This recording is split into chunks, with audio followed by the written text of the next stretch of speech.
It's not just today that we're monitoring. As you heard from Marielle, we've got WFA weather alert days the next 3 days. So cities are preparing for the next round of possible storms overnight tonight. And Natalie Haddad has details.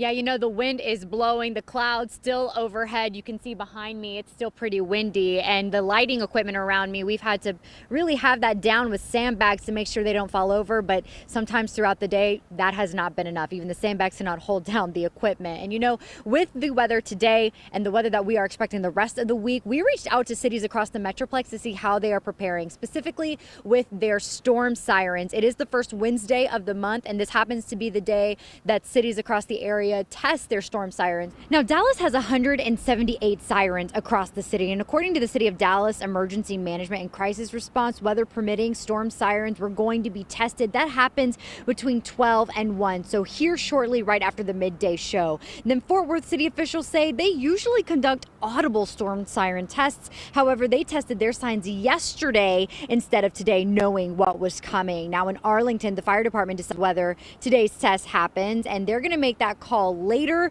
So we do not know yet if that will happen at 12 or 1, but that is the typical time. And then the city of Plano tells us they will test their storm sirens at noon. Irving will do so at 1. Then finally, Denton city officials say they, quote, most likely will not test the sirens today. But in the meantime, until they make that call for, again, here in the next hour, they encourage residents to register for weather alerts through Alert Denton or on the city's website. And again, I want to push the WFAA app because we have a live interactive radar on there. Our team of meteorologists are also giving the latest updates on there as well. And then I also want to just circle back to what the cities had to say about storm preparedness today. They also told us that all of their police, fire, EMS, all of their emergency response teams, they're ready to go out in a moment's notice, whatever today and the next few days bring. In Plano, I'm Natalie Haddad. I'm going to send it back to you in studio.